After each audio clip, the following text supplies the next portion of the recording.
Hey bonjour tout le monde, aujourd'hui on va parler de Fallout 4 puisqu'un nouveau patch est sorti. Et pas des moindres puisqu'il s'appelle le patch Next Gen. Un patch qui permet d'accentuer la hype sur Fallout grâce à la série sur Amazon, qui au passage est très bonne. Ce fameux patch Next Gen apporte le support 4K, un framerate supérieur à 60 FPS, des qualités graphiques supérieures. C'était vraiment un patch que tout le monde attendait comme des dingues, mais c'était sans compter le fait que tout ce que touche Bethesda ces dernières années devient de la merde. Et oui, ce patch gratuit est une vaste blague. Regardez donc ces deux séquences, essayez de deviner laquelle est sur PS5 et laquelle est sur PS4. Galère hein, y a rien qui change. Bon allez, plus facile cette fois-ci, entre ces deux séquences.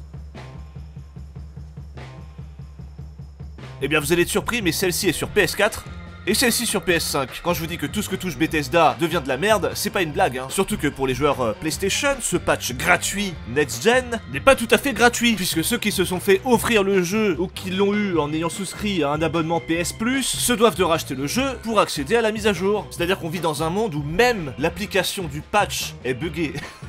Enfin voilà, on vous parle même pas de l'inutilité du patch sur PC qui a plus foutu la merde qu'autre chose. Déjà l'update graphique ne change rien, puisque sur PC on avait déjà accès à la 4K, et bon les FPS ça va hein, c'est un jeu de 2015, c'est plus les crashs qui posent problème sur PC, mais bon, bref. Le patch sur PC n'a apporté finalement qu'une correction de 17 bugs et l'ajout du Creation Club, un truc pour qu'ils puissent vendre leur mode de merde là. Alors qu'on va sur Nexus Mode et on a infiniment plus de modes qui non seulement ajoutent du contenu, mais en plus améliorent drastiquement les graphismes, bien plus que leur patch de merde là. Et bah tous ces modes gratuits à foison, il faut savoir qu'une bonne partie d'entre eux ne fonctionnent plus à cause du patch. Bethesda a cassé les modes de gens passionnés qui non seulement amélioraient graphiquement leur jeu, ajoutaient du contenu gratuitement et corrigeaient un bon paquet de leurs bugs. Là où le patch de Bethesda, qui a tout foutu en l'air, je le répète, ne corrige que 17 bugs. Alors ça c'est grave, mais le pire dans tout ça, c'est qu'il y avait des joueurs qui étaient en train de préparer l'une des plus grosses extensions sur Fallout 4, Fallout London, qui devait d'ailleurs sortir le 23 avril. C'est un mode qui est en développement depuis 5 ans, par je crois une centaine de modeurs, un jeu qui contient plus d'une cinquantaine de quêtes principales, presque 150 quêtes secondaires et tertiaires, plus de 90 000 lignes de dialogue enregistrées, plus de 120 armes différentes, plus de 500 armures et vêtements différents, 29 races, tous les quartiers de Londres réunis et des milliers d'endroits à visiter, et c'est pas une blague. Ce jeu devait sortir le 23 avril pour la Saint-Georges. Et bien qu'est-ce qui s'est passé? Et bah le patch de Bethesda, là, l'espèce de truc de merde là qu'ils ont dû coder en 2 heures, a au mieux retarder le projet et au pire tout foutu en l'air. Bethesda n'a même pas daigné les prévenir que cette mise à jour allait arriver. Enfin on n'est même pas dans de l'amateurisme là, on est dans de la malveillance pure. Enfin qu'est-ce que ça leur coûtait? Non mais vraiment. Bref, on va faire une journée sur Fallout 4 qui à mon sens est le dernier bon jeu qu'a sorti Bethesda. Notez que j'ai presque 630 heures de jeu, hein, voilà, c'est pas pour me la péter. Et à mon sens c'est peut-être aussi pour ça que j'ai beaucoup de rancœur envers Bethesda, qui aujourd'hui n'arrive pas à faire autre chose que des jeux très mauvais. Allez c'est parti, on lance le jeu. Salutations voyageurs, en l'honneur de la nouvelle mise à jour de Fallout 4, nous avons ajouté de nouvelles armes, armures et ateliers au Commonwealth. Ils sont contents les connards. Allez c'est parti mon kiki, on fait notre personnage, on vit notre petite vie de famille, un mystérieux bonhomme sonne à notre porte, et il a la voix de Christophe Lemoine, alors je bois ses paroles. Non, non, monsieur, pas d'inquiétude. Je dis oui à tout, je dois m'occuper du bébé, mais des news indiquent quelque chose de grave. Des explosions nucléaires sont confirmées. On doit donc se barrer de la maison en courant, mais ma femme a le réflexe de prendre le bébé dans ses bras. Je ne comprends pas, ça va la ralentir. Allez chérie, jette le bébé, on en fera un autre. On arrive donc sur la plateforme de l'abri, et je me dis heureusement que ce mec avec son prospectus est passé 5 minutes avant. La moralité de cette histoire, c'est qu'il faut signer tout ce que les commerciaux nous proposent. Bref, dans cet abri, on va se faire congeler, afin d'arriver dans le futur tout frais. Plus tard on se fait réveiller, et des mecs veulent prendre le bébé. Je comprends pas, vraiment, je comprends pas pourquoi elle s'accroche à lui. Lâche-le, ils vont te tuer sinon. Lâchez le bébé, je ne le répéterai pas. Il a dit qu'il répéterait pas, lâche-le. Ah mais, bah voilà, tu pourras pas dire que je te l'avais pas dit, hein. De toute façon non, tu pourras pas, t'es morte.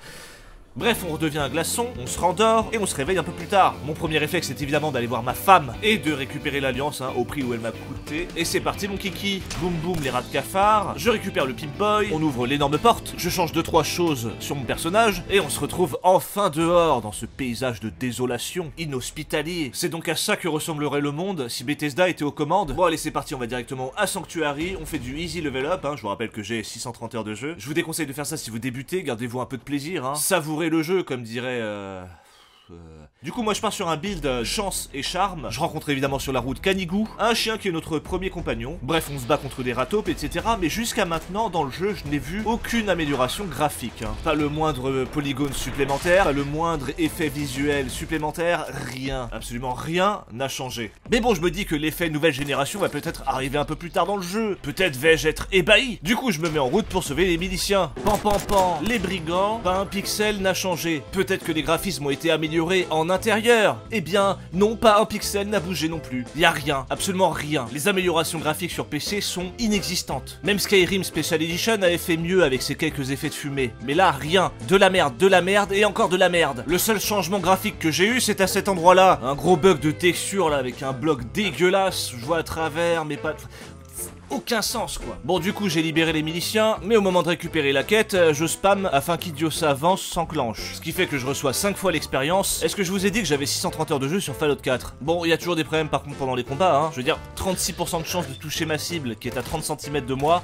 Je déteste, et c'est pourquoi je monte mon niveau aussi rapidement. Cela dit, je remarque quand même une petite différence avec le patch, c'est que les temps de chargement ont augmenté, étrangement. Là par exemple, j'ai eu 40 secondes de chargement. C'est pas un jeu online, il n'y a pas de serveur derrière, c'est pas logique. Enfin, c'est surtout pas opti. Bon, je croise pas mal de ghouls, et je vous rappelle encore une fois qu'il faut tirer dans les jambes, hein. Ça les fait devenir des petits asticots rigolos. Bon, je croise un pillard qui a un Fatman, ça tombe bien, j'aime bien les Fatman. Ça me rappelle Helldiver 2.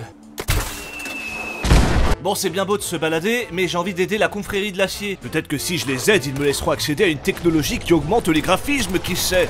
Je vous remercie pour votre aide. Ouais, ta gueule, envoie les missions. Allez, on avance. Et au pas de course. Oh là là, vous avez vu les graphismes d'un coup? Rien n'a changé. On fait donc cette putain de mission où on massacre des synthétiques, des saloperies de robots qui sont pas plus beaux qu'avant finalement. Mais bon, je suis content de savoir qu'un jeu qui était déjà pas très beau en 2016 ne m'impressionne toujours pas. Et ce, malgré le fait que j'ai perdu 9/10 à chaque œil à cause de Pokémon. Finalement, ce patch qui n'apporte rien graphiquement mais qui m'a fait espérer avoir des améliorations graphiques démontre que mes standards en matière de graphisme n'ont pas diminué, malgré certains jeux dégueulasses qu'on s'est tapés ces dernières années. Et c'est peut-être là le seul point positif que je peux trouver à ce patch de merde. Mais...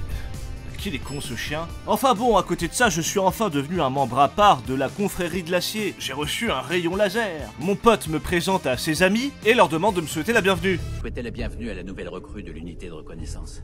Il a déjà fait ses preuves sur le terrain. Je suis sûr qu'il sera promis un bel avenir parmi nous. J'ai l'impression qu'il y a un froid. Vous pouvez jouer les durs tant que vous voulez, ça prendra pas. Il faudra plus qu'une seule petite mission pour m'impressionner. Et qu'est-ce que j'en ai à foutre de t'impressionner, crâne de bite? T'es qui? T'es même pas le chef? Rhys, ça suffit. Ouais, ça suffit, Rhys. T'as compris, Rhys? Présentez-vous à Hélène, ou Harris, pour recevoir vos ordres de mission. Des ordres? Personne me donne d'ordre, d'accord? Bande de connards! C'est pour ça que tu hurlais. Ah, ça fait du bien quand même, hein. Bon, c'était certainement la dernière fois que je joue à Fallout 4, puisque je n'ai plus aucun mode qui fonctionne, sauf si Fallout London sort. Vous l'aurez compris, hein, depuis quelques minutes, je le dis, ce patch n'apporte rien sur PC, peut-être un peu plus de FPS sur console et du 4K, mais globalement, le reste, c'est de la merde. Et vous avez pu le constater avec moi dans cette vidéo, rien n'a changé, c'est un truc de malade. Sur ce, peut-être qu'une vidéo sera faite sur Fallout New Vegas, histoire de continuer cette série sur Fallout un peu là. Je vous fais des bisous et je vous dis à la prochaine. Ciao!